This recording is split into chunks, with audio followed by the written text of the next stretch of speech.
balance between thinking and doing. I mean, one of the things in the semiconductors was you had risk takers. Mm-hmm. I mean, Bob Noyce, learns to Absolutely. hang glide at age 40. Uh-huh. I mean, these people like laying their butts on the line. How important was that in the early days? I mean, we're going back to '75. Uh-huh. Well, again, after seeing, no, my entire life's been spent only in one industry, which is this one. And but I've been in it now for about 15 years, and I've seen a lot of people make a lot of things. I've seen a lot of people fail a lot of things. And my point of view on this, or my observation, is that the doers are the major thinkers. The people that really create the things that change this industry are both the thinker-doer in one person. And if we really go back and we examine, did Leonardo have a guy off to the side that was thinking 5 years out in the future what he would paint or the technology he would use to paint it? Of course not. Leonardo was the artist, but he also mixed all his own paints. He also was a fairly good chemist, knew about pigments, knew about human anatomy, and combining all of those skills together, the art and the science, the thinking and the doing, was what resulted in the exceptional result. And there is no difference in our industry. The people that have really made the contributions have been the thinkers and the doers. And a lot of people, of course, it's very easy to take credit for the thinking. The doing is more concrete, but it's very easy for somebody to say, oh, I thought of this 3 years ago. But usually when you dig a little deeper, you find that the people that really did it were also the people that really worked through the hard intellectual problems as well. One of the things that really hurt Apple was after I left, John Sculley got a very serious disease. And that disease, I've seen other people get it too. It's the disease of thinking that a really great idea is 90% of the work. And that if you just tell all these other people, here's this great idea, then of course they can go off and make it happen. And the problem with that is that there's just a tremendous amount of craftsmanship in between a great idea and a great product. And as you evolve that great idea, it changes and grows. It never comes out like it starts, because you learn a lot more as you get into the subtleties of it. And you also find there's tremendous trade-offs that you have to make. There are just certain things you can't make electrons do. There are certain things you can't make plastic do or glass do. And as you get into, or factories do, or robots do. And as you get into all these things, designing a product is keeping 5,000 things in your brain, these concepts, and fitting them all together in continuing to push to fit them together in new and different ways to get what you want. And every day you discover something new that is a new problem or a new opportunity to fit these things together a little differently. And it's that process that is the magic. And so we had a lot of great ideas when we started, but what I've always felt that a team of people doing something they really believe in is like when I was a young kid, there was a widowed man that lived up the street. And he was in his 80s. He's a little scary looking. And I got to know him a little bit. I think he might have paid me to mow his lawn or something. And one day he said, come on into my garage, I want to show you something. And he pulled out this dusty old rock tumbler. And it was a motor and a coffee can and a little band between them. And he said, come on with me. We went out to the back and we got just some rocks, some regular old ugly rocks. And we put them in the can with a little bit of liquid and a little bit of grit powder. And we closed the can up, and he turned this motor on. He said, come back tomorrow. And his can was making a racket as the stones went around. And I came back the next day, and we opened the can, and we took out these amazingly beautiful polished rocks. The same common stones that had gone in through rubbing against each other like this, creating a little bit of friction, creating a little bit of noise, had come out these beautiful polished rocks. And that's always been, in my mind, my metaphor for a team working really hard on something they're passionate about, is that it's through the team, through that group of incredibly talented people, bumping up against each other, having arguments, having fights sometimes, making some noise, and working together, they polish each other. And they polish the ideas, and what comes out are these really beautiful stones. Some shows don't need a celebrity narrator to introduce the show, but this show does. In a world filled with endless opportunities, why would two men who have built 13 multi-million-dollar businesses altruistically invest 5 hours per day to teach you the best practice business systems and moves that you can use? Because they believe in you, and they have a lot of time on their hands. They started from the bottom, now they're here. It's the Thrivetime show starring the former U.S. Small Business Administration's Entrepreneur of the Year, Clay Clark, and the entrepreneur trapped inside an optometrist's body, Dr. Robert Zillner. 2 men, 8 kids, co-created by 2 different women, 13 multi-million-dollar businesses. We started from the bottom, now we're here. We started from the bottom, and we'll show you how to get here. Started from the bottom, now we're here. We started from the bottom, now we're here. Started from the bottom, now we're at the top, teaching you the systems to get what we got. Colton Dixon's on the hooks, I break down the books. C's bringing some wisdom and the good looks. As the father of 5, that's why I'm alive. So if you see my wife and kids, please tell them hi. It's the CNC up on your radio, and now 3, 2, 1, here we go. We started from the bottom, now we're here. We started from the bottom, and we'll show you how to get here. Started from the bottom, now we're here. We started from the bottom, now we're here. Yes, yes, yes, and yes. Thrive Nation, on today's show, we are interviewing an entrepreneur, a best-selling author, a man who actually worked directly with Steve Jobs, a man who's become a brand ambassador for Mercedes, a best-selling author who's always working on a new book, a guy who enjoys surfing, and a guy who always has a quip or a witty comment. I am super excited to interview Guy Kawasaki for the second time on the Thrivetime Show. Guy Kawasaki, welcome to the Thrivetime Show. How are you, sir? Oh my God, you got to start drinking decaf. How are That you? was quite the intro. Well, sir, I got to ask you, last time I interviewed you, you were working on a different book. And before we get into your new book, I want to go back to the beginning. When Okay. did you first show up in Silicon Valley? When did that happen? How did that happen? Well, depending on how you define showing up, I went to Stanford, and that was in 1972. So you could make the case that that's the first time I was in the Valley.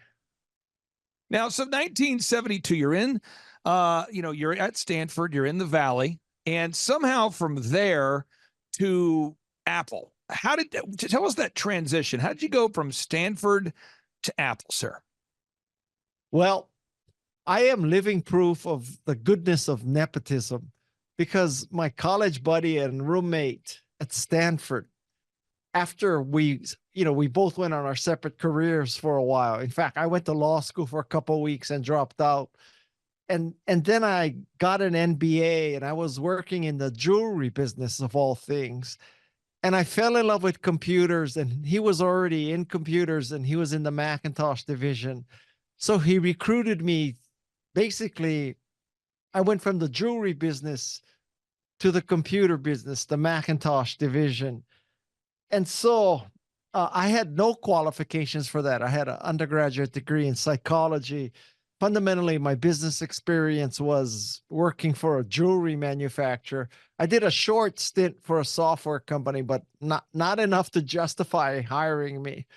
So it's, the lesson is be nice to everybody in college, because you just never know when they might give you a job.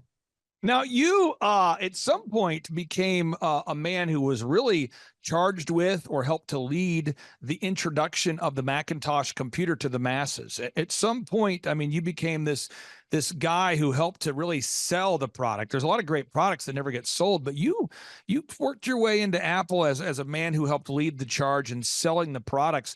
How did that transition occur? How did you go from first joining Apple to then helping lead the charge to actually sell the computers? This is also a great story because, as I just said, I had an undergraduate degree in psych. I had an MBA in marketing. I had a background in jewelry. So if if there was LinkedIn back then and a recruiter looked at my profile, I would not be in the stack of people to call, let's just say. And it was basically because I fell in love with the product and I worked hard. And, obviously I'm not stupid. So not being stupid and working hard and loving the product basically helped me overcome lack of background. And that's a very important lesson, because I think many people in the position of hiring, they default to only two things, which is relevant work experience and relevant academic degree. There's a third variable to check, which is, does the candidate get it? Does the candidate love what they do? Does the candidate actually use our stuff already? And I might make the argument that certainly that's as important as education and work experience, but it may be even more important than education and work experience.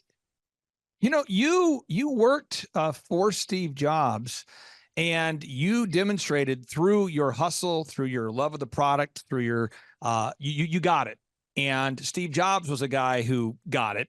But a lot of people did not like Steve Jobs. And I'm a guy who has always looked at Steve Jobs as an enigma. I mean, you look at what he did with Pixar, basically saving the brand. You look at how he introduced, downloadable music. You look at how he introduced the iPhone, the iPad, the personal computer. He did so many things, but I think he was one of the most misunderstood people. Can you tell us what was it like working for him, or do you have any stories about working with him that demonstrated his personality type? How long is your podcast go? so so I'll tell you a Steve Jobs story. So one day I'm in my cubicle and I'm working. He shows up with this guy I never met, and he didn't exactly introduce him. He just shows up there and he says, "What do you think of this product called Nowhere? Knoware?" I said, "Steve, it's educational software. It's kind of mediocre. It doesn't really take advantage of the graphics or the speed or user interface of Macintosh. It's not that strategic for us. The company's not that a big deal for us." And then he turns to the guy, and then he turns to me and he says, "I want you to meet the CEO of Nowhere." So talk about a set. Now, Steve, this is a guy, Steve Jobs. I mean, like him, hate him, he changed the world. And Steve Jobs once said this here during his Stanford address, and I'm sure he said it during other times and different times he talked to the team, but he said here famously while addressing the Stanford graduating class, he said, "Remembering that you're going to die is the best way to avoid the trap of thinking you have something to lose. You're already naked. There's no reason not to follow your heart." Working for Steve, did you see a guy who was insanely passionate about life, or what was he like in a staff meeting or around the office on a day-to-day basis? He was scary. He was scary because not only was he passionate and smart, he did not suffer fools. I mean, he would not hesitate to just rip you to shreds in front of your peers. And that was very intimidating, because when he ripped you to shreds, 99 times out of 100, he was right. And so you constantly lived in fear of being just ridiculed and stuff. Now, when you hear me tell you this, many people would say, "Oh my God, what an asshole. How could you work for somebody like that?" But I tell you something, everybody who worked for him loved the experience, and we would not go back and change that. And I'll tell you why. And it may take 10 or 20 years for people to realize this, but the coaches and the teachers and the bosses in your life, the ones that help you the most, were usually the toughest. When you're inside the battle, you're thinking, "Oh, I got to find an easy teacher who grades easy, doesn't give homework. Easy boss, lets me get away with murder. I can telecommute from Bali. He doesn't care. She doesn't care." And from the outside looking in, you wouldn't say, "Oh, I want to play for Vince Lombardi or Bobby Knight," to use sports analogies. But the people who did that, they love Vince Lombardi, they love Bobby Knight, they love Steve Jobs, and it was an honor and privilege to work for him. The danger of looking at Steve from the outside looking in is that you hear stories like that and you conclude that he was an asshole, which he was, but people confuse being an asshole with being a genius. And it's very easy to get the asshole part. It's hard to get the genius part. So, you could make a very deep philosophical discussion. Being an asshole help you be a genius, or being a genius meant that people would tolerate you being an asshole. That is a question to ponder for the ages. Now, before I get into your new book and all the new things you're working, I have one more Steve Jobs question for you, because Sure. Steve had a quote that he said, or he's quoted as saying, that had a big impact on my life. And I was building a massive entertainment company at the time called DJconnection.com. I haven't owned that company in over 15 years, but we were doing about 80 weddings per weekend. So 4,000 weddings a year, sound, lights. 80 weekends? 80 weddings every weekend. Oh Okay. my God. It was a wild world for me. Plus, I ran a big bridal exhibit show. It's like a bridal showcase. And then I had a party rental company. I had a lot going on. And so Steve Jobs, in one of his quotes, he said that simplicity is the ultimate sophistication, which sort of reminded me of the William Shakespeare ode to William Shakespeare, brevity is the soul of wit. And I began to really ponder on that, of why is it that simplicity scales and complexity fails? Why? And I started thinking about my business, going, what are the steps in my supply chain that I could eliminate that wouldn't hurt the user experience for the bride, who went to our website, djconnection.com, filled out the form, scheduled a consultation, and how do we go from there into the wedding and eliminate steps, but also increase quality? It was somehow, how could we do that? And I marinated on that. I pondered it, and I really did. That helped me a lot. Can I ask you, just that idea that simplicity is the ultimate sophistication, how has that impacted your life? Well, I'll tell you something. Steve Jobs was more Japanese than me. So the Japanese have this mentality of elegance and simplicity and minimalism. And Steve believed in all of that. Now, the fact that you were doing 80 weddings a weekend, it sounds very intimidating, but I think you're right that if you simplify your business and make it elegant and just do the most important things well, it's not a problem to do 80 weddings, right? I mean, if you got the system, just like Steve Jobs they're making tens of millions of Macintoshes. You'd think, oh my God, what's it take to do that? But once you got the right system and you simplified the system to not make yourself crazy, it scales.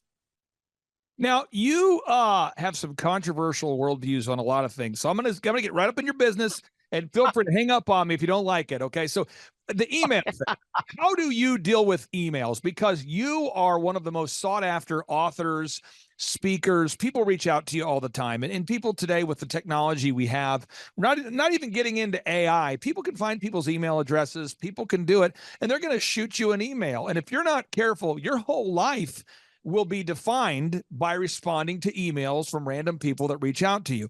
How do you, at this point in your life, deal with email? But this is a complicated question, because first line of defense is I work very hard. And I admit I constantly answer email, even ones that I probably shouldn't answer. So that's number one. I am willing to grind it out. Number two is that I have a very good virtual assistant who takes a lot of the load off my shoulders, and she responds as me. Arguably, her responses as me is better than what I would have said. So that's a second factor. And then the third factor is that I understand people who say email can take over your life and make you crazy, but I think that that's just the cost of doing business. And if you're visible and you want to be a successful person, you just have to pay the price. And, I would love to say I don't have to answer any email and, the money and everything just flows in. That's not true. That's a lie. I have to work. And then the final thought on email is that I have done this several times where I've had close friends die, And I look at my inbox and it's got 250, 300, 400 emails to resolve. And I just say, you know what? In honor of my friend, I'm going to take all those emails and just throw them away. And I've done this several times. I went inbox 0.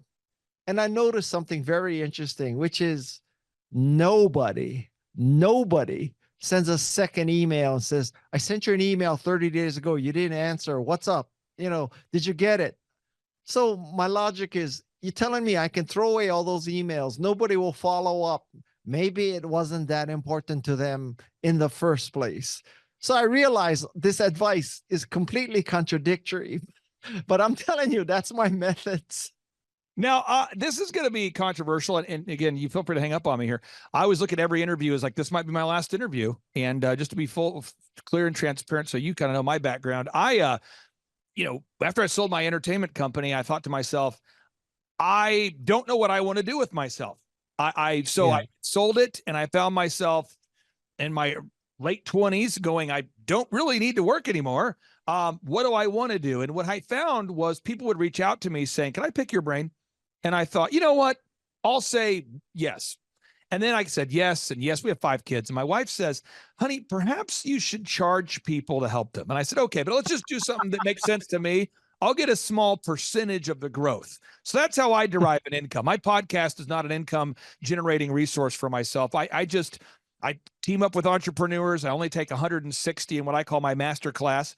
And I just get a small percentage of the growth. And so I have very little turnover, very few new clients. And I just kind of help those 160 along the way, kind of a poor man's version of Paul Graham from Y Combinator. That's what I do. So because of that, I feel like I can ask questions, and I know that certain guests will never hop on my show again. And that's okay, because I'm not trying to monetize my show anyway. So here we go. When Steve Jobs died, when Steve Jobs died, you probably had to think about your death. And when my dad died of Lou Gehrig's disease a few years ago, I had to think about my death. Now, my worldview is that of a Judeo-Christian. I believe in Jesus. That's my worldview. We don't maybe share the same worldview. But how did you process Steve Jobs' death, and how did his death impact the way you view death? Well, certainly, when someone is powerful and visionary and smart and, all of the above passes away like that, it kind of shakes you, right? I mean, if somebody was 95 years old and smoked a pack a day, you kind of say, okay, his time, her time has come. But I feel like the world is a lot less interesting without Steve Jobs. Now, you could make the case that God needed Steve Jobs, so he called him, or she called him early. That's one way of looking at it. And I too believe in God. And I kind of think that right now, Steve Jobs is telling God what to do. Okay. Now with your life, and you think about your life, I mean, you are, you've written many, many books, and I'm just going to focus on a couple of them before we get into your new book here. You could sit down and I'm going to pull up your books to my right here. I'm not playing Oregon Trail here. I'm not doing the old school Oregon Trail. Pull it up. Okay. So I look at your books, so The Art of Start, that's an incredible book. But you could have sat home and done nothing and maybe moved to middle America and bought a lake house somewhere and kind of moved off the grid. But you've decided to continue to put information out there. So let's talk about The Art of Start. What inspired you to write that book? What inspired me was the fact that as a venture capitalist and a pretty visible person in Silicon Valley, I was constantly asked for advice and reviews and, stuff like that. And I'm not as smart as you, so I didn't figure out a way to monetize that. So what I did is I said, you know what? I'm being asked the same questions every time. How many slides? What should be in the slides? How do I do a pitch? How do I raise money? So I thought, oh my God, I'll just write this freaking thing down, and then I'll just tell people to read my book. And then I don't have to deal with them one at a time. So that's kind of the sarcastic way of looking at it. I also feel quite fortunate to have known Steve Jobs, known entrepreneurs, done some companies. And I truly do believe in the concept of noblesse oblige, although I have changed noblesse oblige to success oblige. And I believe that in the last part of your career, what remarkable people do is they pay back. They pay back because of their good fortune. And, they went through a door because of luck and hard work and whatever. But after when you're in the third part of your career, you're not supposed to shut that door. You're supposed to keep that door open. In fact, you should make that door bigger. So, we've been talking about death. When I die, I want people to say that I helped them make a difference. When you were 38 years old, you wrote this book called Selling the Dream, 1992, actually. And Selling the Dream, that was a very hopeful, optimistic, very practical book about how to promote products. A lot of times people talk about their product, their idea, their vision, but how do you sell that thing? And it was an unapologetic book about how to promote a product, how to get it out there. Why do you think a lot of entrepreneurs, feel almost bad about promoting a product, or they have a reluctance to promote the product? Why do entrepreneurs have that dissonance all the time about getting out there and pitching that thing? Yeah, that's a complicated question. I mean, one factor is just, it's kind of human behavior that you don't want to be seen as the shuck and jive, Joe Isuzu, show me the money, Tom Cruise as Jerry Maguire, right? I mean, that's just not cool. So that's one factor. I think a second factor is that I think deep down inside, they realize that maybe their product isn't so good. So they feel guilty that they're trying to promote it because they know they're trying to make people buy, shit, and they shouldn't. So that's a second factor. And the whole thing about evangelism, which is different than sales, evangelism is the concept that you're bringing the good news. So the good news of Jesus was eternal life. The good news of Macintosh was increased creativity and productivity. Now I'm the chief evangelist of Canva, and Canva's good news is you can be a better communicator. You can be a graphic artist too. So when you have good news like that, you don't have to hesitate about trying to get people to use it. In a sense, the difference between evangelism and sales is that an evangelist has the other person's best interests at heart, not just his or her own. So let's talk about Canva for a second. First off, what is Canva for anybody out there that doesn't know what that is? And then you're I believe, described as a brand ambassador for Canva. So I guess what is a brand ambassador and what is Canva? Well, Canva is an online graphics design service. And what it enables you to do is that literally within minutes, faster than you could even boot Photoshop, it enables you to create finished graphics. So with Photoshop, you're giving a blank canvas and 200 tools and have at it.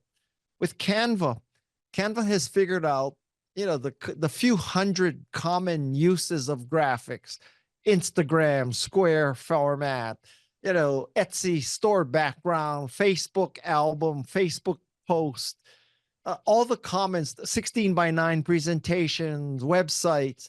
And so there's templates for every one of those things. If you want to make a TikTok video, you go to Canva, you enter the word TikTok, and it shows you all these templates for TikTok videos.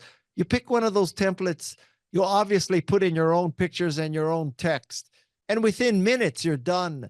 So rather than giving you a blank canvas and saying, God bless you, have at it, it helps you with these templates. And that has been a game changer for people. So you wrote this book called Wise Guy, which, by the way, I think of all the book covers, that's the one you look the best on. Of all the photos, you Google Guy Kawasaki and you look you up and you click on images, and after all the Photoshop and all the photographers, you know how it is. You sit for an hour, people taking photos and stuff. The Wise Guy cover is a really great cover. That's just my take on it. Wise Guy, what made you write Wise Guy? I wrote Wise Guy because First of all, it is not a memoir or an autobiography. Wise Guy is a compilation of all the stories in my life and the lessons that I learned. And so that's my previous book. And you could kind of make the case that Wise Guy is this compilation of Guy stories. Think Remarkable is a compilation of 200 of my guest stories. So I went from guy centric to remarkable people centric. Remarkable people. You hang out in Silicon Valley all the time. Obviously, Steve Jobs is the name that many people think of when they think about Steve Jobs. You also mentioned that you have been and you still are an investor. You've been an investor in businesses, and I think a lot of people, when they think about a venture capitalist, they think about a guy who analyzes a business and never gets it wrong. But most of the venture capitalists that I've ever met have told me that they basically try to meet with as many entrepreneurs as they can, and they hopefully select 10 that they think that are most likely to win or be successful, and maybe they're successful 10% of the time. That's what I keep hearing, but I'd love to hear from you. What's your approach to venture capitalism? Well, I served as a venture capitalist for a while, and I do not like that business because fundamentally that business, 99.9% of the time, you're saying no. And I'm just not, I'm just like a more positive, uplifting, upbeat kind of person. I want to say yes to everything, but you got to keep saying no. And even when you say yes, that 1 out of 100 times, you know that 1 out of 100 of the 100 that you said yes to is going to be successful. So it's a very, very small game. And I almost think it's random because when I look at the decisions I made and the companies I thought were sure winners and the companies I passed on and I thought were sure losers, I can't tell you that I had a very good track record. So for people outside Silicon Valley, just so you understand, the way venture capital truly works is you throw a lot of things up against the wall. Some of them stick. Then you go up to the wall and you paint a bullseye around what's stuck. And you say, I hit the bullseye because I'm so smart. Well, you can always hit the bullseye if you paint it afterwards. So let's get a little philosophical, then we'll get into your new book here, a little bit of philosophical. Again, you have got a passion and energy to your work. My wife always asks me, why I'm so motivated to work. And I derive my passion a lot from my faith. That the Hebrew word for work means worship, and worship means work. And so I believe as a Christian, the Bible states I'm supposed to work as unto the Lord. So whether I'm getting screwed over in a deal or whether the deal's going well, I just feel like I'm supposed to bring my A game every time. There's other people like Michael Jordan, who was the best at what he did, and he just wanted to bring his A game every time. It was maybe a pride thing, a work ethic thing. I don't know how to describe it. Everyone has their own different driving force. What is it that's driving you at where you're at in life right now to continue putting out content, lowering your standards to do interviews with guys like me? What's motivating you? That's not true. Listen, when I die, I really want people to say that I made a difference. And I don't want them to say, oh, he made $1 billion, or, oh, he became a hedge fund billionaire and he rooted out plagiarism. I mean, I want people to say that I empowered them. I empowered them with my podcast, with my books, with my speaking, with my investing, with my advising. I want to be a catalyst to help people make a difference. What is the website that you call home these days? I know you're doing a lot of work behind the scenes for a lot of different brands, but what's the website that our listeners need to go to hear directly from you? What's the official website? Well, yeah, you ask questions that seemingly are simple, but it's complicated. So, well, maybe not obviously, but I have guykawasaki.com, so I own that. My books are, the most recent book is thinkremarkable.com because I know how to buy domains.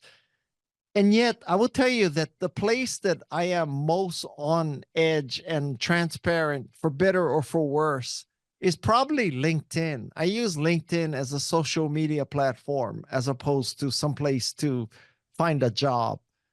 I feel I have a moral obligation to use my platform for good. And some of that, using that platform for good, means taking strong stances that could, potentially make people not follow you or not hire you or not read your book. But I'm willing to take that chance. Now, tell me the new book here. What's the idea behind the new book, and what got you fired up to write it? Yeah. So the idea behind the new book is I have been interviewing remarkable people for about 5 years right now. And these people are really remarkable. This is not, Joe Blow of Blow Consulting who wrote the Blow book. This is Steve Wozniak. I have MacArthur Fellows and stuff on my show. And at some point I figured out, man, there's a lot of good stuff in this podcast. But to get all that good stuff, you'd have to listen to 200 hours, or you could read 4,000 pages of transcripts. So what I should do is, using my 50 years of experience, act as the filter to take 4,000 pages of transcripts down to 170 pages in a book. So you have distilled what you believe to be the best of the best and put it into your new book. Yes. Now, I got to ask you, when we hop off today's interview and you wrap up your interviews for the day and you're done doing all the things you're doing, what are you doing after that? I mean, after you're done with all the business stuff, what are you doing today? That's my final question for you. What are you doing? I mean, after all the business stuff, what are you doing after that? You might not believe this, but I fold the laundry. I unload the dishwasher. I clean the kitchen. I vacuum. I do all that kind of stuff. I mean, I'm not Jeff Bezos living on a yacht. And I find those things very satisfying. And I just like to do that kind of stuff. And my number one passion and is a hobby is surfing. It's raining right now, or bad weather right now.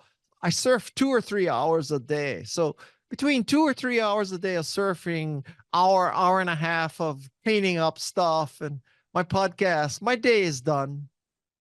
Awesome. So you still surf 2 hours a day? I try.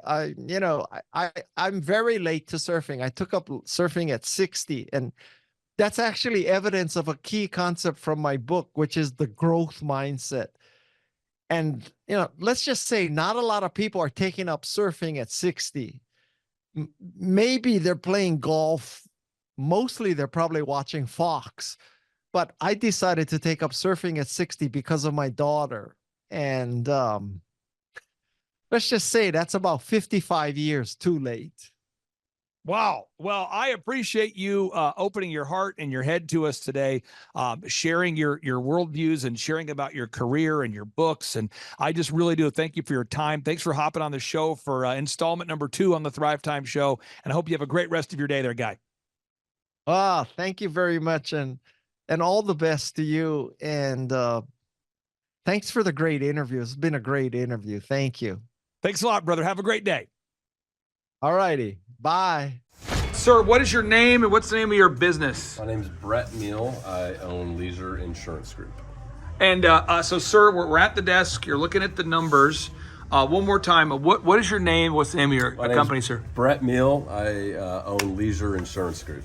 And so you're looking at your stats, and tell us this year's stats versus last year's stats. This year's stats versus last year's stats. Tell us what's happening. We had a massive year in 2024. Started working with the UCLA in 2023. In 2023, I did a total of $947,961 in total sales. And in 2024, we did a total of $2,000,000 $894,067.84 in total sales. A lot of numbers coming in fast. Could you repeat that again? Somebody might have blacked out there. Let's try that again. Yeah. So you did. Tell us again the numbers. So in 2023, I did $947,000, and in $947,961.71 in 2023, and in 2024 we finished the year with $2,894,000.60. There's so many numbers I can't even say. So we'll talk about it again. So this year you ended up over 2 million. And the year before you were at how much? 947,000. Okay, so as far as a number, is it safe to say that you doubled, or you more than doubled, or how would you describe that? We more than doubled our sales in 2024. You more than doubled your sales? Yeah. And what's the process been like? Because I've been meeting with you every week for over a year now. What's it? Has it caused you hair loss? Has it caused anxiety? What's the process been like of just weekly coaching and diligently implementing the systems? The systems have been everything, and it's just been a every single week move the needle type mentality. Every single week, here's what we got to do: reach out to these people, get reviews, reach out to these people. And it's the same thing. It's consistent. I know what to expect every single Tuesday when we meet, but it's just the accountability to the process, and the results speak for themselves. And that's now in the final 90 seconds we have you here. You talked about the systems, and it's not about just gathering objective video reviews. It's not just about calling the leads. It's not just about texting the leads. It's not just about the Dream 100. It's not just about search engine optimization. It's all of that working together. Right. Could you kind of describe that for anybody that maybe is new to that ecosystem of having multiple systems running simultaneously? Because I think a lot of people, they get overwhelmed by the complexity of having multiple systems going simultaneously. Yeah, and that's the beauty of having a coach like you, Clay, is you can make it very condensed and practical. This is easy. It's so easy I can do it.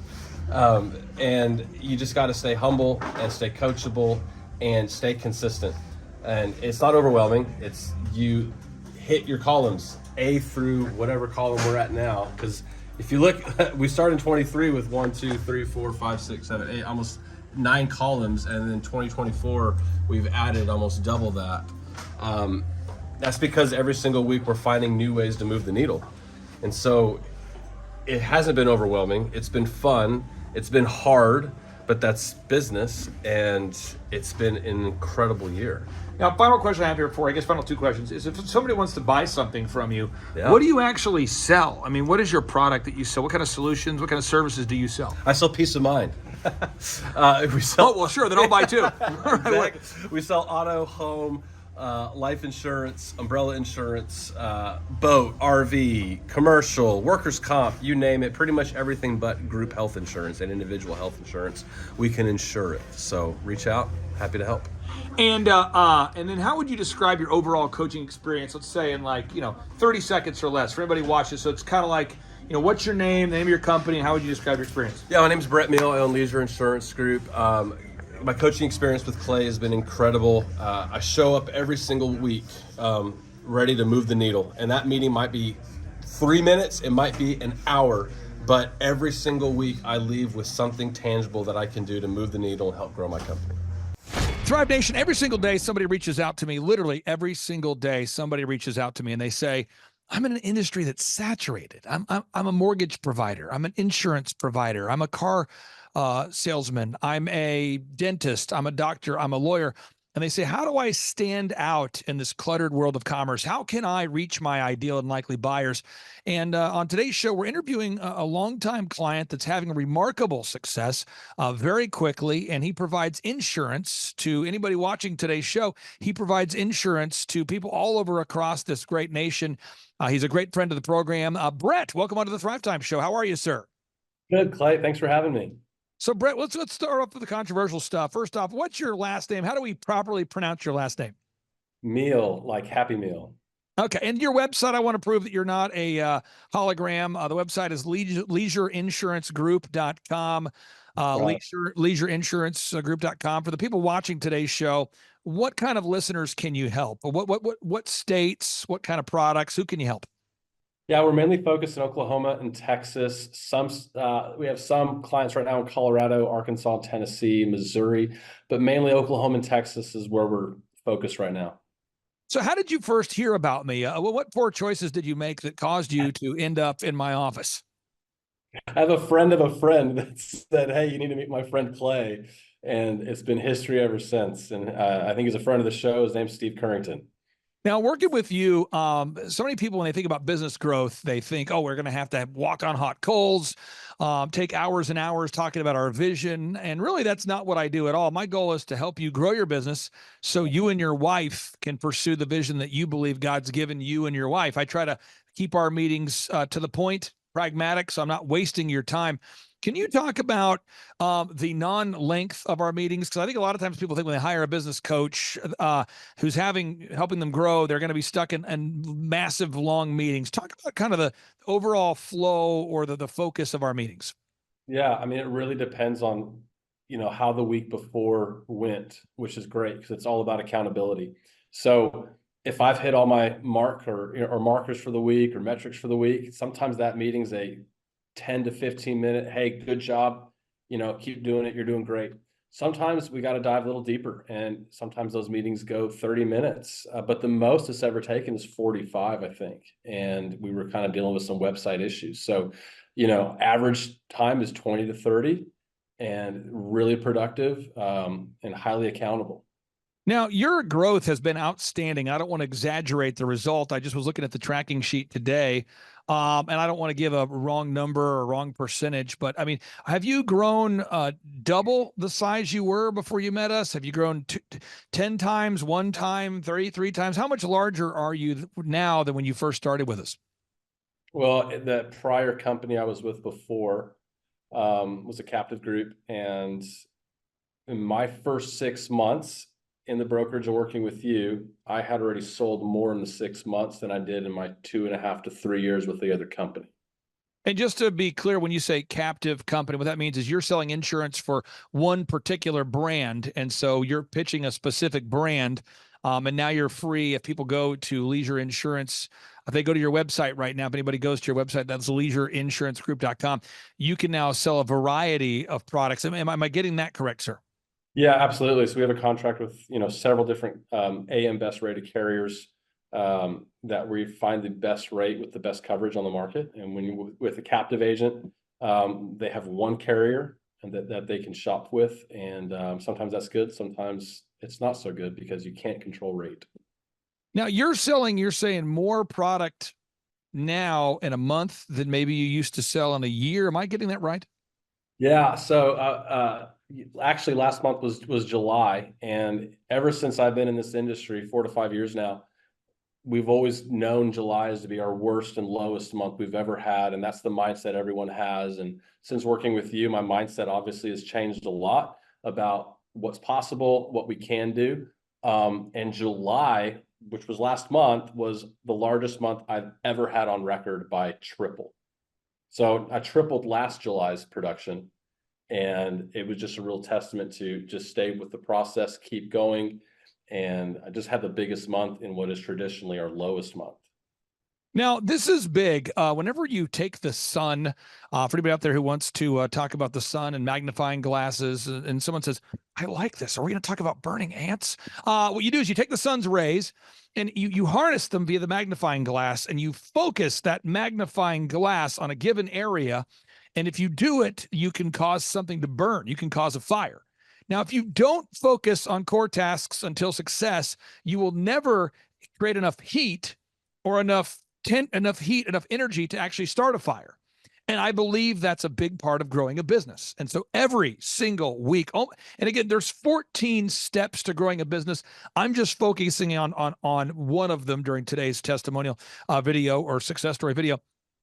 Every week, I talk about VISM, video reviews, images, search engine content, more reviews. That represents the entire marketing plan. Video reviews, images, search engine content, more reviews.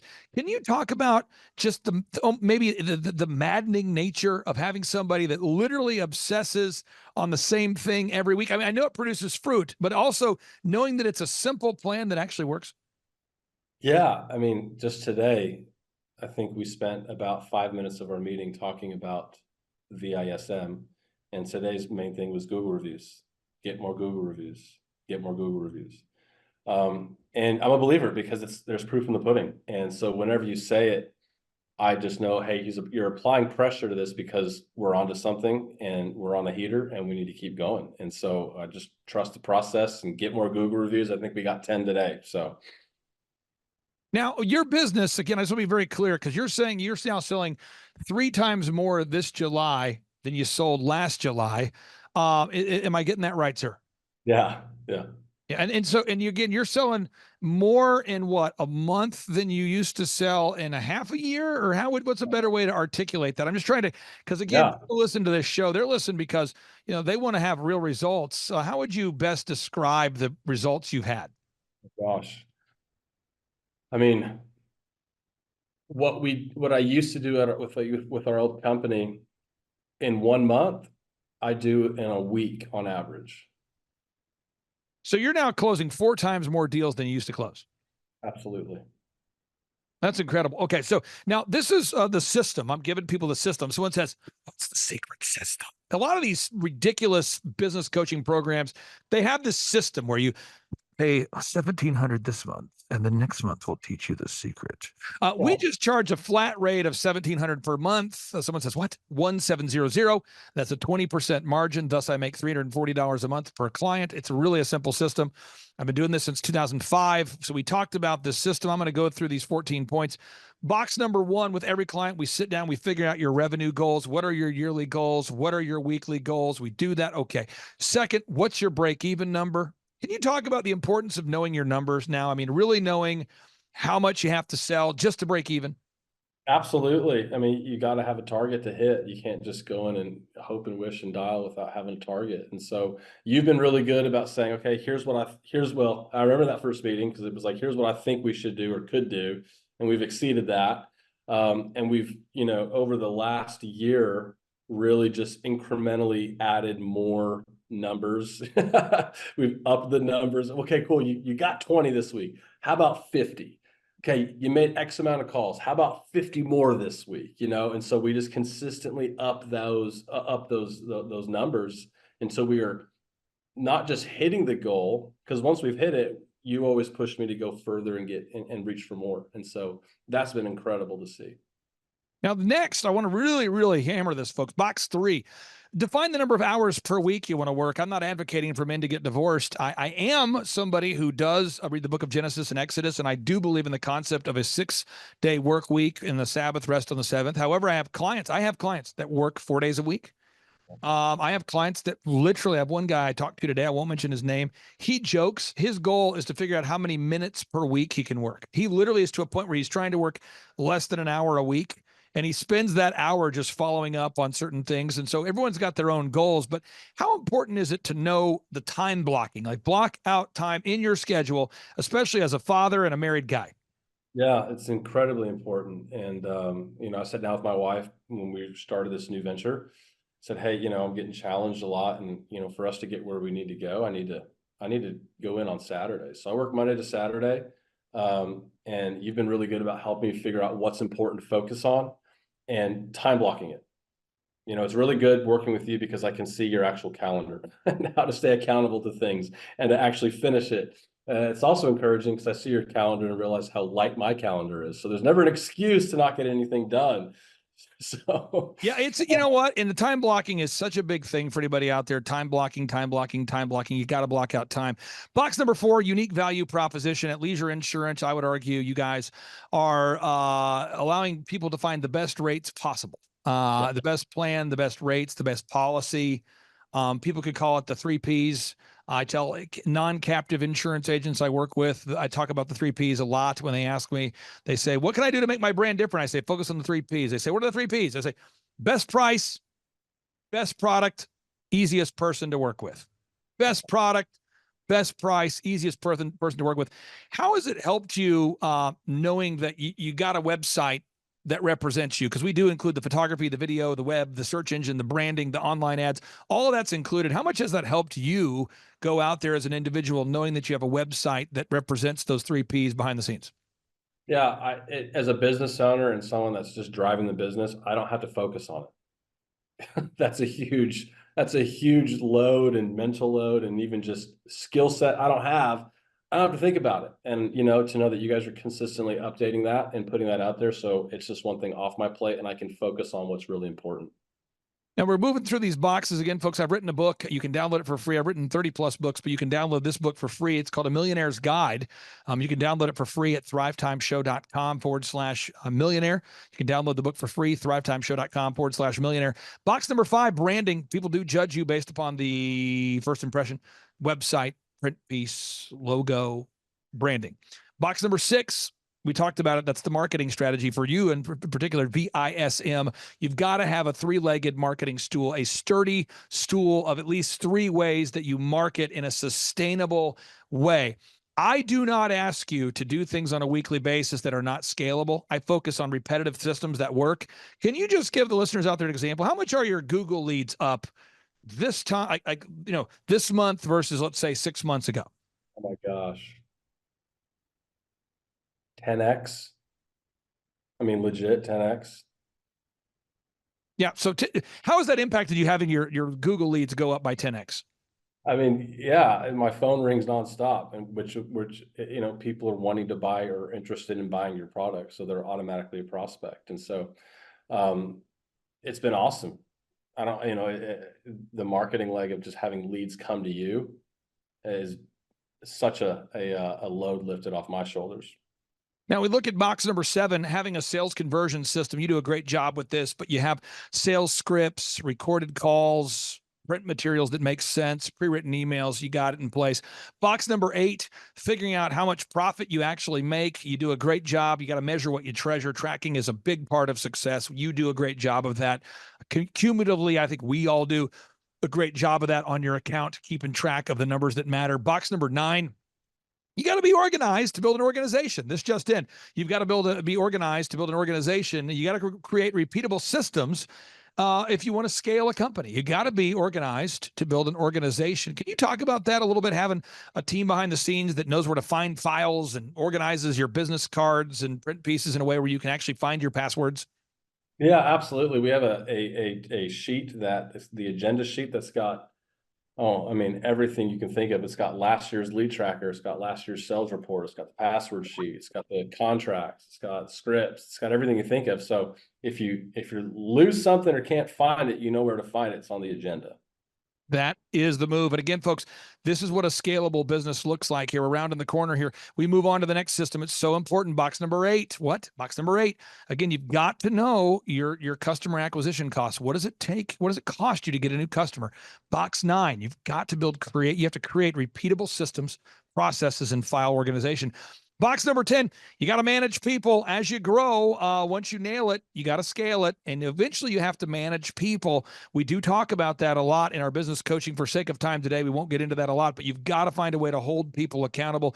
Carrot and stick, merit-based pay. Box number 11, you've got to create a sustainable weekly schedule. That's a financial tip and a marriage tip. If you want to keep at least 51% of your net worth, don't get divorced, okay? So you've got to create a repetitive weekly schedule. Box number 12, you got to hire great people. You got to hire people. This just in, folks. You got to hire great people that you can train and retain, people that are already inspired to do what is required, and we teach how to do that. And then box 13, you got to make sure you have money left in the account. It's not how much you make, it's how much you keep.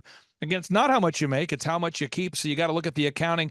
And then box 14, you say, what's the point of success? And I think that's where we're kind of getting with you right now. It's like, what is the point? When you're to a point now where you're looking at your calendar, you're looking at your week, your recurring business, your recurring your recurring billing, your insurance, where people go ahead and re-up their policy, they continue their policy. You have residual income coming in. You've got referrals flying in. People are now recommending you. You're starting to get to a place of financial abundance, prosperity.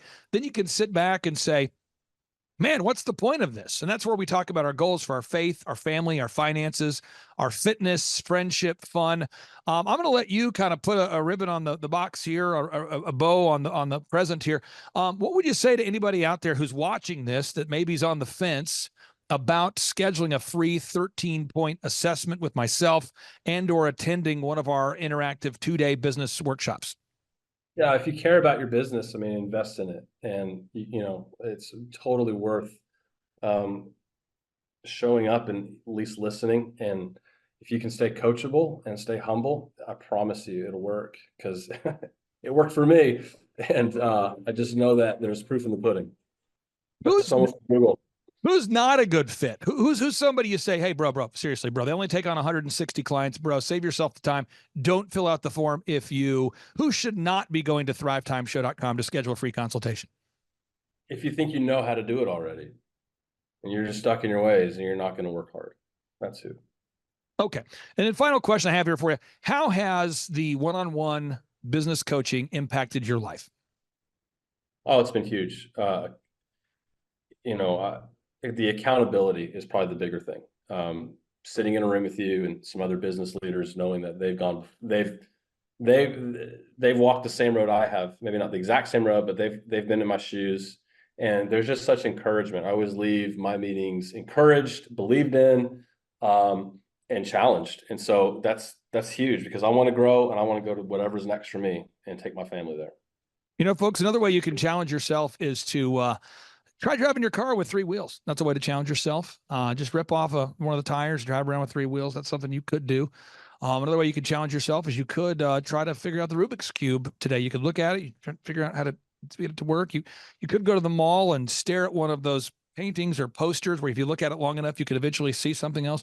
Those are ways you could challenge yourself, but I would recommend you challenge yourself to create time freedom and financial freedom. And also, if you're looking for insurance, and I know you are, I would encourage you to go to the website. I'm going to pull up the website one more time. That website you can go to is leisureinsurancegroup.com, leisureinsurancegroup.com. If you're in Oklahoma and or Texas, leisureinsurancegroup.com. You can go there to compare rates. Brett, thank you so much for your time today, sir. We'll talk to you soon. You're good. My name is Ramey Stanley. I'm owner of Best Insurance.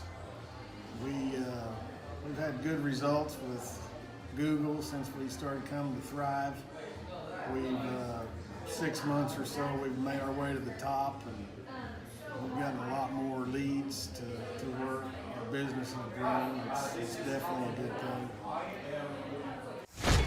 Now, how did you originally come in contact with us there, Bob? Well, Roy Coggeshall, good friend of mine, told me about you, and he said you've got to do this. And so we came and met with you, and the rest is history. It's been amazing.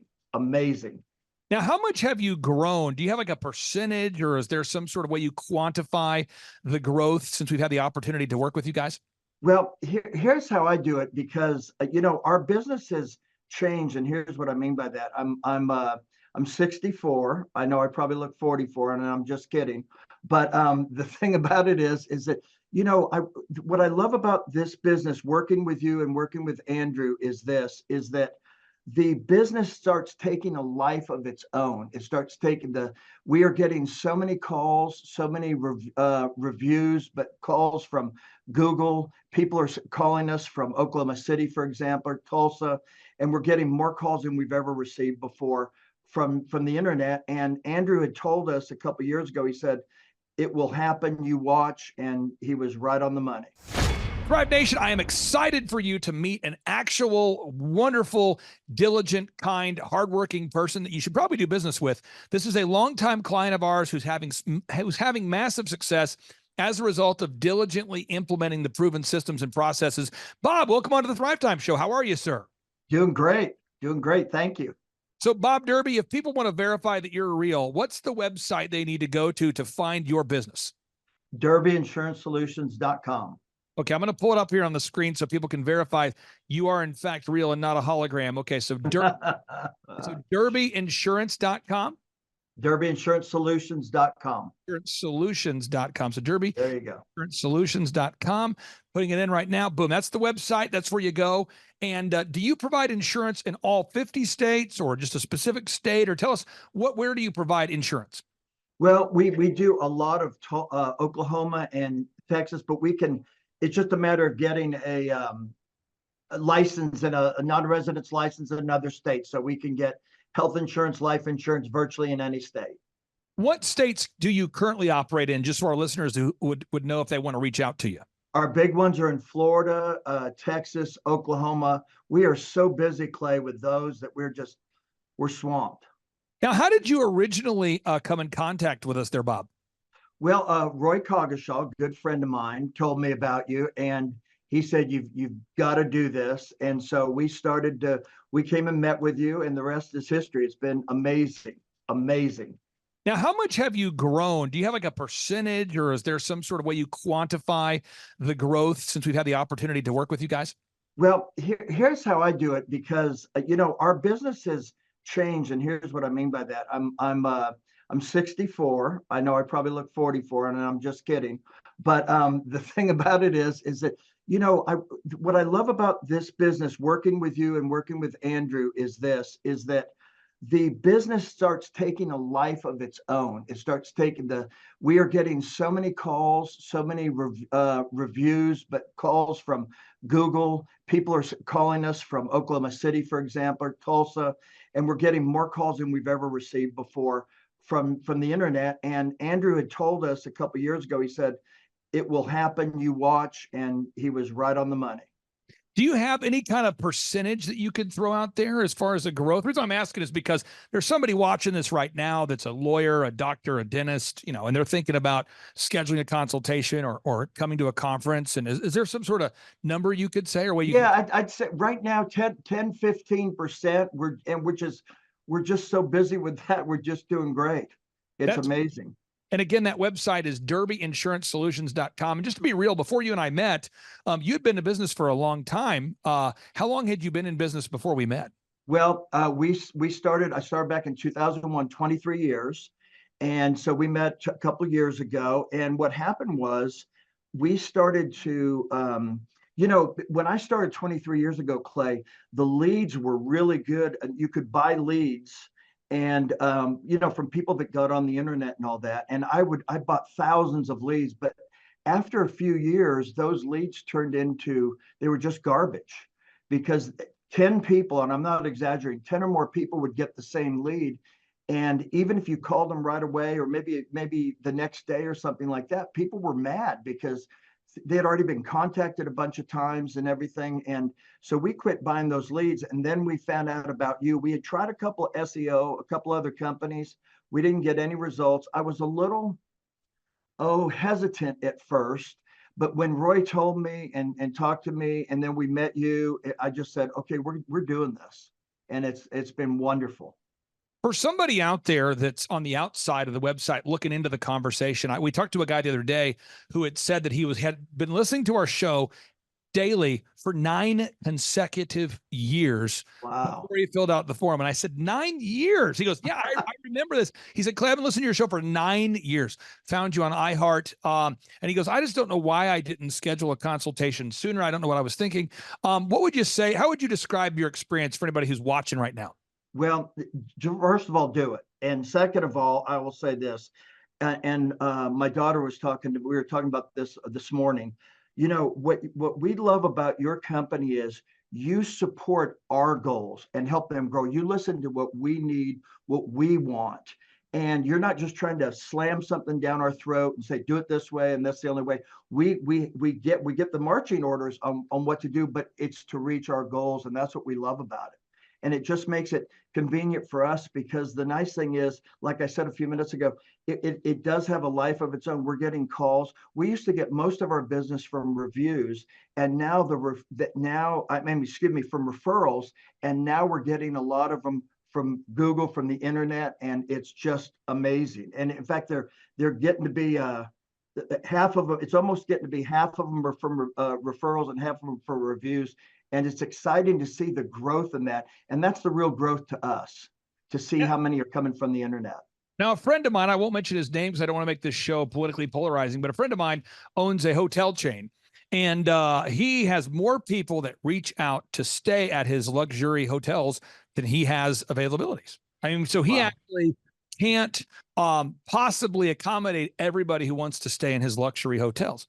And that's because he's got great marketing and great systems in place. And now his focus is, I would call it schedule optimization. Can you talk about that? So I know that's one thing that Andrew has talked to me about. He said, working with you guys, it's been great because you guys are very coachable and approachable about schedule optimization. Could you talk about that?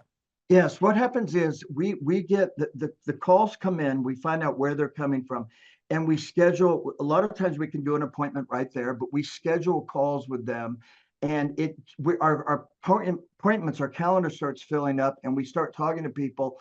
And like the other day, on Good Friday, we were going to leave at 2 o'clock, and most of us did, but a couple of us were here till 3 because we just had another appointment. Somebody that wanted to do business with us. And what we love about our business is we get to help people with something that's so important. We've helped people with health insurance. We've had 7 or 8 people in the last few years that have had over $1 million in medical bills. We've had people with life insurance being able to, take care of their family now because the breadwinner or whoever passed away. And so what we do, we feel it's very important. We love serving people that way. And it's just wonderful because this helps us get to more people. And the other thing is, as you know, people are going on the internet more and more, and they are looking. And what I love, what Andrew said that I really loved, and it stayed with me for a long time, is that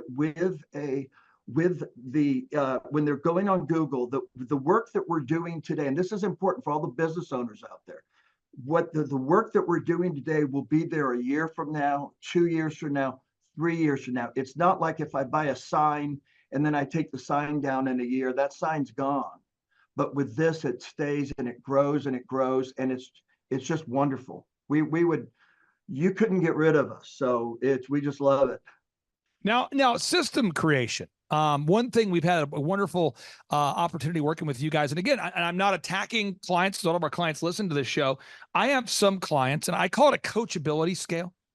So on a scale of 1 to 10, 10 being the most coachable client ever and 1 being not, I have some clients that are just not coachable. So they're not willing to install systems. They're not willing to gather objective reviews. They're not willing to follow a system for tracking their leads. And you guys are very, very coachable. So I want to get your thoughts on this system creation. A lot of times people think about, they say, I want to create time freedom. I want to create financial freedom. I want to systemize my business. But what does that mean to you when it comes to systemizing your business? Well, what it means to us is that we have certain times of the day where we're doing certain things. And what Andrew's talked to us about over the last couple of years, 2 or 3 years, is you have to do that because that way you're controlling your time rather than somebody else controlling it, if you will. And so what it has done for us is we've been able to get just to have more appointments. We've been able to help people, and it's just been wonderful because we're more in control of it. And here's what I want to say about this. You've got to, one of our relatives, very, very distant relative, was one of the finest baseball batting coaches probably in the history of Major League Baseball. And the best hitters in the league have a coach. And I don't care how good your business is, you need that. I look at you guys as our batting coach, as our batting instructor. And we come in every week and we're talking about things and we're learning new things. And you have to have somebody like that. And it's wonderful to be able to do that. Another thing I really love about working with you guys is you some clients, and I'll give you an example of a good client here, Roy Cogshaw, who you were telling us about there. Roy, they really pride themselves on doing a great job for their customers. So let me give you an example. We pull up his website, thegarageba.com. His customers like him because he actually focuses on doing a good job. So when we put on the agenda, hey, we need to gather objective video reviews from your real customers, it's kind of easy to do because customers actually like them. Other clients, and I'll just give you an example. There's a client I worked with years ago, and when we first started working with him, he was a dermatologist. And I said, this is over 10 years ago, this story. And by the way, this guy's not a client anymore. He sold his company, great guy. But he said to me, you want video reviews? And I said, oh, yeah. And this is back when we had the flip video camera thing. We didn't have smartphones. And he says, well, I don't know. I don't have the video equipment. And he was not in our state. And I said, hey, you could just film it on a, flip video camera. You can buy one at Best Buy for $200, or you could buy a camera at Best Buy for $500. And he's like, yeah, I just don't know what we would ask them. So I put on the script, well, you're going to ask them, what's their name? How'd they hear about the company?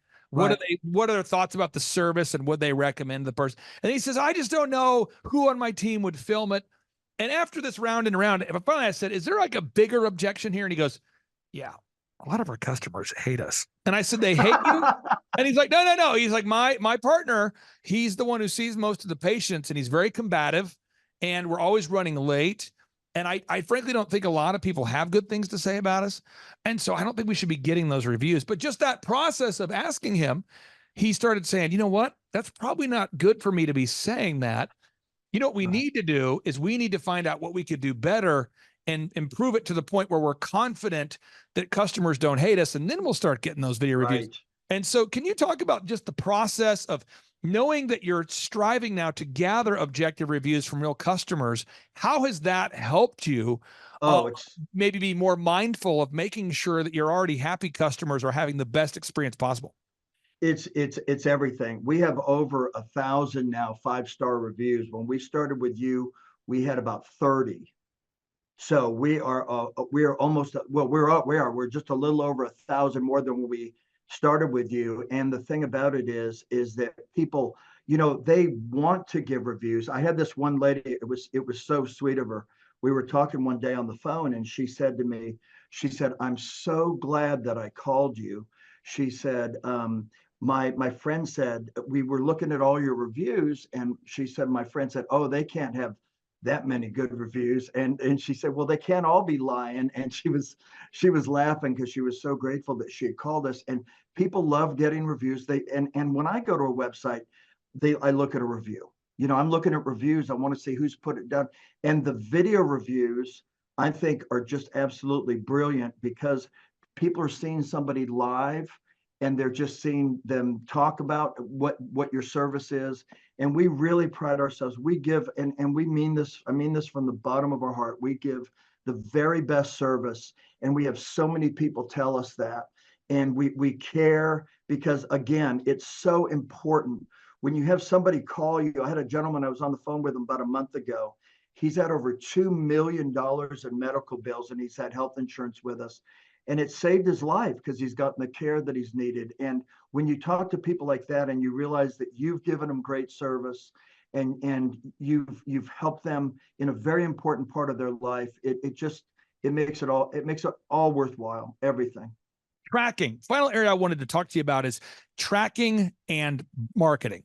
Tracking and marketing. Sometimes people people say, well, I'm just trying to get my name out there. I'm just trying to get the word out there. I'm trying to make an impression on my market. I look at marketing as how are you generating leads? I mean, to me, marketing is generating leads from real, ideal, and likely buyers. So to me, you say, well, what's the role of marketing? What does marketing mean? To me, marketing is the act of generating real leads from ideal and likely buyers. To me, if you're not generating leads from ideal and likely buyers, I don't know what you're doing, but it's not marketing.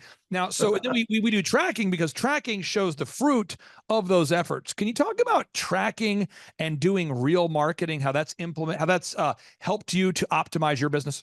Well, it has, because we've gotten so many leads. And here's the other thing that people don't realize. The leads that you get, the people that call in from seeing us, going to our website and seeing us there, then those leads, we not only get those folks, but a lot of them give us referrals. And so that's why I'm saying it's a wonderful business that just keeps going on and on and on. So you might spend $1 today, if you will, but that keeps going for the next number of years. And people love to tell people about when they've had a good service, a good experience somewhere. And so it's done everything. And it's been amazing to be able to to work with you on this. And I guess my closing question for you would be this: I have used en route to growing my own companies. I've been self-employed since I was 16 years old, and I remember I was growing my first business, DJConnection.com. I found a consultant, and I won't mention his last name or the name of his company, but his name was Bruce. And Bruce said, "Clay, I would love to coach you. I love what you're doing." At the time, I'm like 19 years old, looking for this guy, and he says, "I can mentor you, I can coach you, I can guide you, and for $3,000 a month, let's go."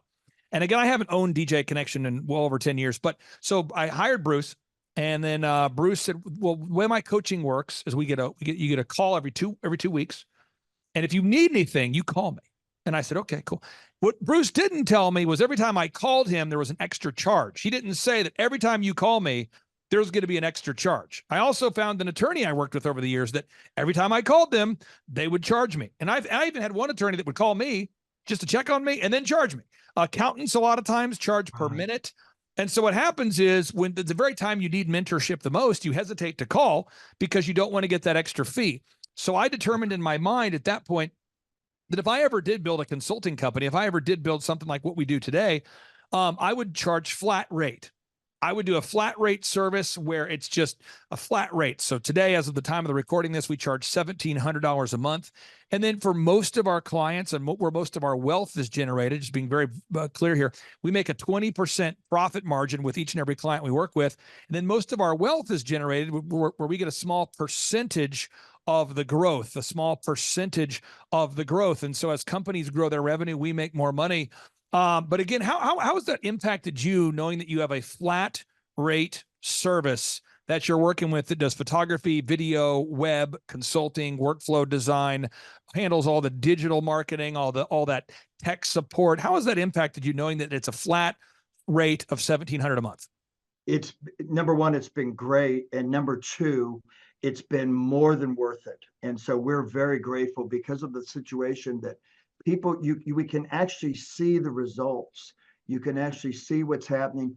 We're getting, like I said, we had 2 other SEO people in the past, and it's night and day. And so it's just wonderful because the bottom line is, like you said in the beginning of our conversation, it's results. It's just what results are you getting? And we're getting results, and that's the important thing. But the other thing that I love about it is that, we plan on, I have a wife and 3 girls, and we have everybody and 2 sons-in-laws, and everybody's a licensed insurance agent. And so we don't plan on quitting anytime soon. And we see this going for many years to come. And what this does is this gives us, it puts this out for years to come. And I cannot emphasize that enough to any of your listeners. It is going to last you for years and years, and we just love it. Bob, I really do appreciate you carving out time for us today. I encourage anybody out there, if you're looking for an insurance agent you can trust, that's DerbyInsuranceSolutions.com, DerbyInsuranceSolutions.com. And so we don't waste anybody's time. What states are you in again there, Bob? Well, the big ones are Oklahoma, Texas, and Florida. We've got a bunch of other states, but those are the ones that we're tracking right now in a heavy way. Bob, thank you so much for your time, brother, and we'll talk to you next week. Thank you. Bye-bye. Clay Clark is here somewhere. Where's my buddy Clay? Clay's the greatest. I met his goats today. I met his dogs. I met his chickens. I saw his compound. He's like the greatest guy. I ran from his goats, his chickens, his dogs. So this guy's like the greatest marketer you've ever seen, right? His entire life, Clay Clark, his entire life is marketing. Okay, Aaron Antis, March 6th and 7th. March 6th and 7th, guess who's coming to Tulsa, Jerusalem? Ooh, Santa Claus? No, that's March 6th and 7th. You're going to be joined by Robert Kiyosaki. Robert Kiyosaki. Best-selling author of Rich Dad, Poor Dad. Probably the best-selling, or one of the best-selling business authors of all time. And he's going to be joined with Eric Trump. He'll be joined by Eric Trump. So we got Eric Trump and Robert Kiyosaki in the same place. Aaron, why should everybody show up to hear Robert Kiyosaki? Well, you got billions of dollars of business experience between those two, not to mention many, many, many millions of books have been sold. Many, many millionaires have been made from the books that have been sold by Robert Kiyosaki.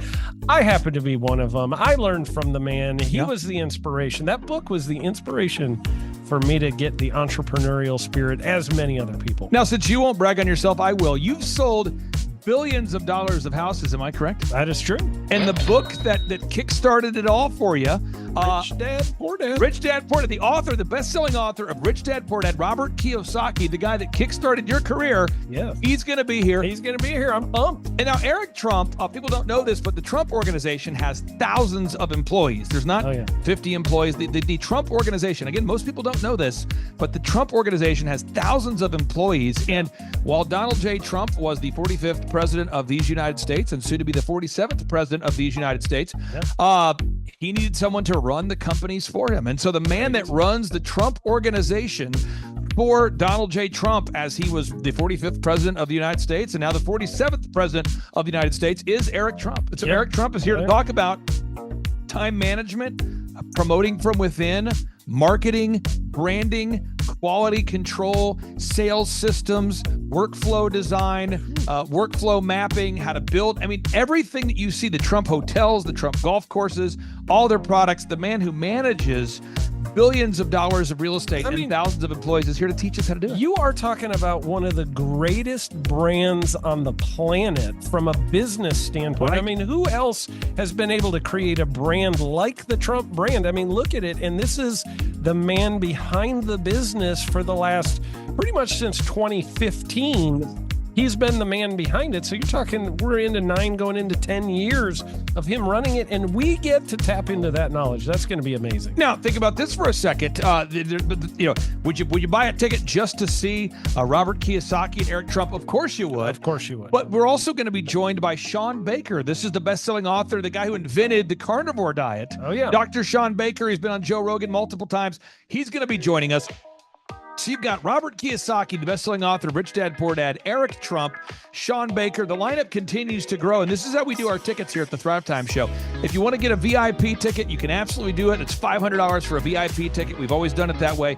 Now, if you want to take a general admission ticket, it's $250 or whatever price you want to pay. And the reason why I do that, and the reason why we do that is because we want to make our events affordable for everybody. I grew up without money. I totally understand what it's like to be in a tight spot. So if you want to attend, it's $250 or whatever price you want to pay. That's how I do it. And it's $500 for a VIP ticket. Now, we only have limited seating here. With the most people we've ever had in this building was for the Jim Brewer presentation. Jim Brewer came here, the legendary comedian Jim Brewer came to Tulsa, and we had 419 people that were here. 419 people. Yeah. And I thought to myself, there's no more room. I felt kind of bad that if a couple people had VIP seats in the men's restroom. No, I'm just kidding. But I thought, you know what, we should probably add on. So we're adding on what we call the upper deck, or the top shelf. So the seats are very close to the presenters, but we're actually building right now. We're adding on to the facility to make room to accommodate about another 30 attendees or more. So again,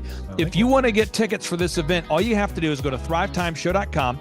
Go to thrivetimeshow.com. When you go to thrivetimeshow.com, you'll go there, you'll request a ticket, boom. Or if you want to text me, if you want a little bit faster service, you say, I want you to call me right now.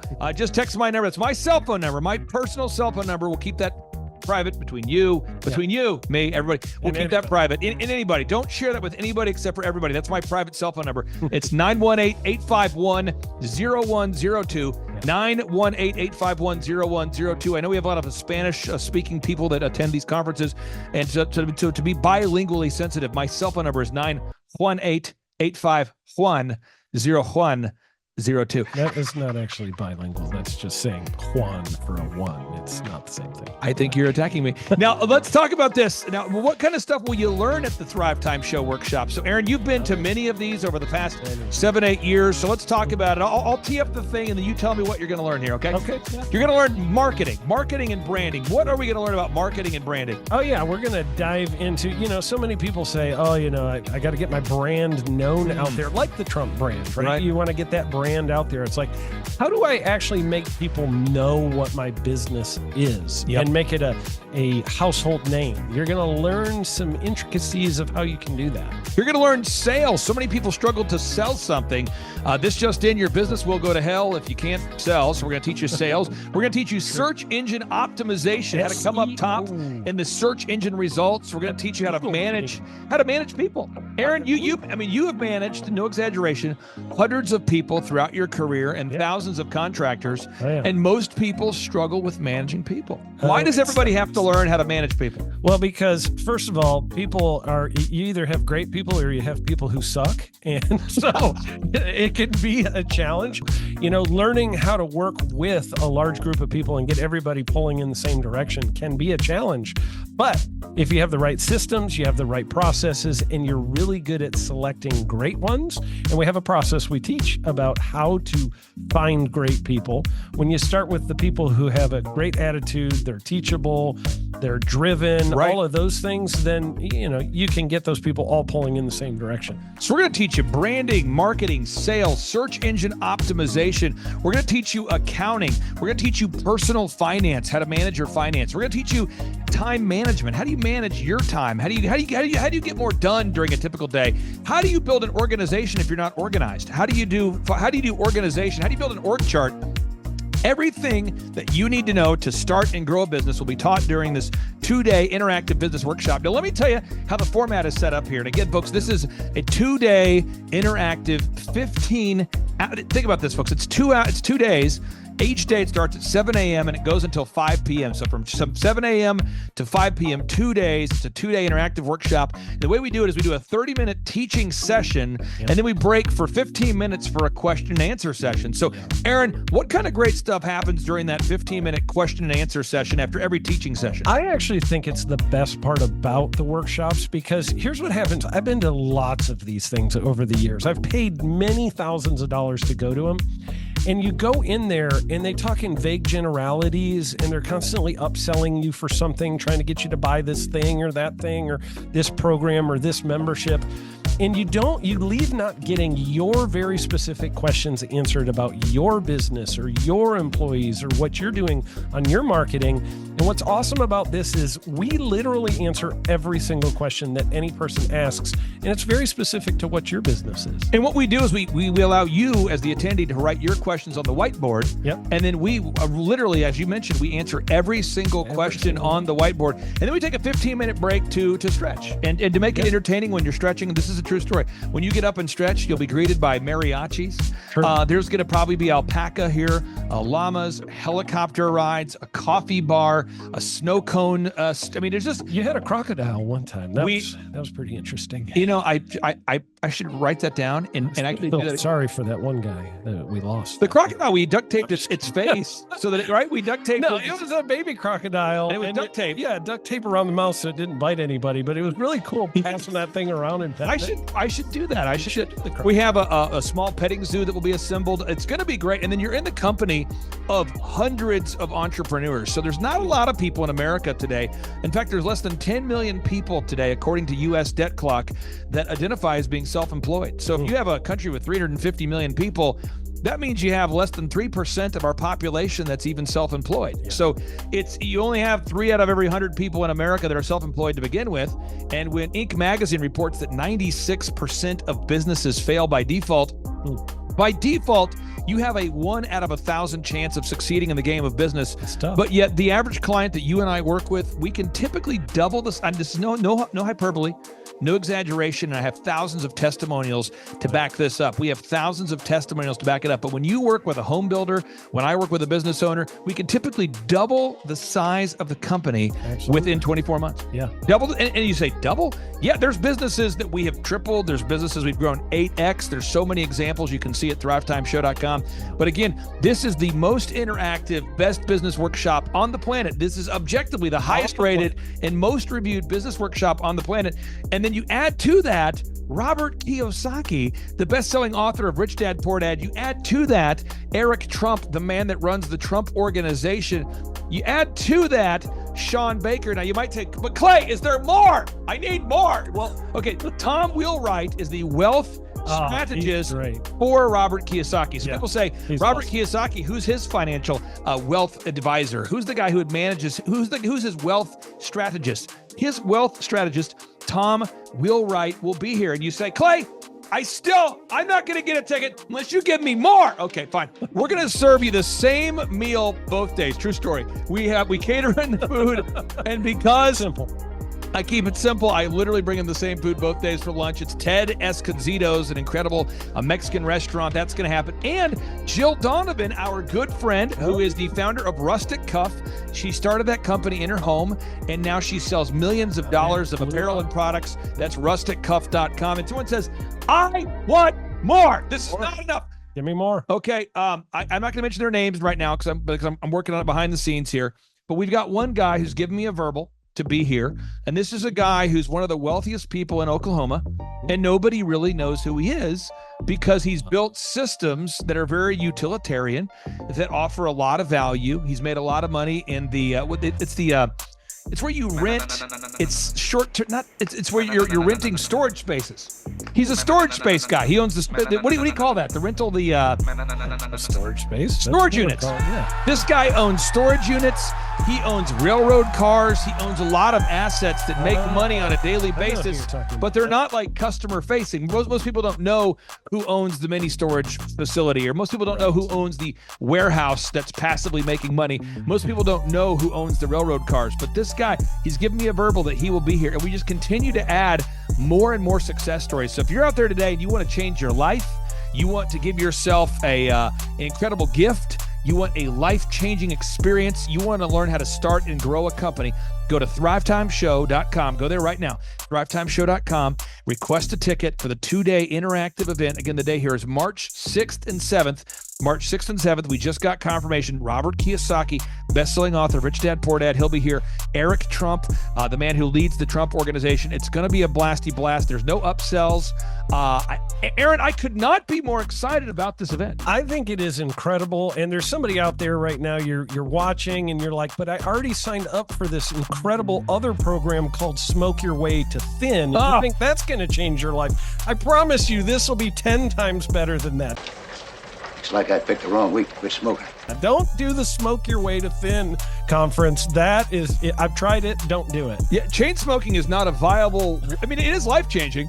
It is life changing. If you become a chain smoker, it is life changing. Not the best weight loss program, though. Right. Really. So if you're looking to have life changing results in a way that won't cause you to have a stoma, get your tickets at thrivetimeshow.com. Again, that's Aaron Antis. I'm Clay Clark, and reminding you and inviting you to come out to the 2-day interactive Thrive Time Show workshop right here in Tulsa, Oklahoma. I promise you, it will be a life-changing experience. We can't wait to see you right here in Tulsa, Oklahoma.